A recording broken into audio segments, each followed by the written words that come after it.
9/11, this was a community that was being targeted, that was being watched, that had incredible fear and distrust of government.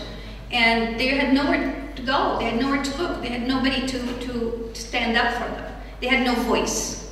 Most important, they had no voice. And that's something that we're trying to teach our communities, that you have to have a voice, and to have a voice, you have to participate in your communities, in your government, in your schools, in wherever, because that's the only way you're going to have a voice for the community. So these are the areas that we've been working on. And post 9/11, as soon as 9/11, after 9/11, we were the only organization in New York City that was serving the Arab community. So we had everybody coming to us to finally find out what's going on here. And we had an opportunity to really address some of these issues and talk about the community and the fact that the Arab community had been coming to this country for over 100 years. They didn't just appear suddenly out of nowhere. They were there, they were part of America, they were part of the system. And they had made many contributions, whether it was in the arts or in science or in sports or whatever it is. And so that was not understood. The other area was Islam. They didn't understand anything. They didn't understand who Arabs were, who Muslims were. All Muslims were Arabs, all Arabs were Muslims. There was this sort of big general something out there that nobody quite understood. We had to come out and speak and really help them understand, again, who these communities are, what they do, why they're there, how much part of society they were, and the fact that they were in as much pain as every other American. That's another area that they didn't understand, that 9/11 affected everybody's lives. And people died of all religions. And people were affected of all ethnic backgrounds and all religions. Again, that was something that was not really quite understood because nobody was out there talking about it.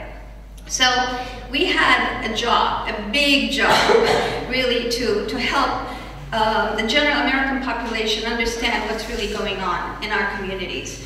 But after several years after 9/11, I also realized that we weren't really, something was missing. We were addressing emergency situations. We were band-aiding. If something happened, then we would get there and we would try to work out whatever the situation was. But we weren't getting at the root cause. We weren't really looking at how can we help families that come into America with big dreams get to where they want to be without making all the mistakes that so many families have made, and not wait for the second and third generations to integrate. So in terms of integration, I think for a lot of people, integration means total assimilation. You forget your identity, you forget who you are, you forget your culture, you forget your language, you forget everything, and you become this other person. Well, that was impossible. So was it going to be assimilation, or was it going to be separation, which was another area where you were in your own little ethnic communities, didn't speak the language of the country, related only to your own people, and therefore were never part of the larger whole. Well, that wasn't working out either. So what was the solution to this? And of course, as far as we're concerned, those of us who are doing this work, it's integration. Because what is integration? Integration is a two-way street. It means that there are certain changes you have to make to succeed in your new country, to be accepted in your new country, but your new country also has to give you the opportunities to do so. It isn't a one-way street. It isn't just immigrants doing it all. And it isn't, of course, the host country saying, okay, here, you know, but why aren't you making any changes? So it's got to come together. And who are these, what is this coming together? What does that mean? That means government, that means the private sector, that means academia, that means community leaders, that means people from all walks of life and from all different levels working together to create that environment and to create those policies and to make these services available. It also means that we have to have services. It also means we have to have funding to provide those services. Services don't happen, and yesterday in Düsseldorf we were hearing about all these volunteers doing all this work. You can't do it on just a volunteer basis. It's impossible.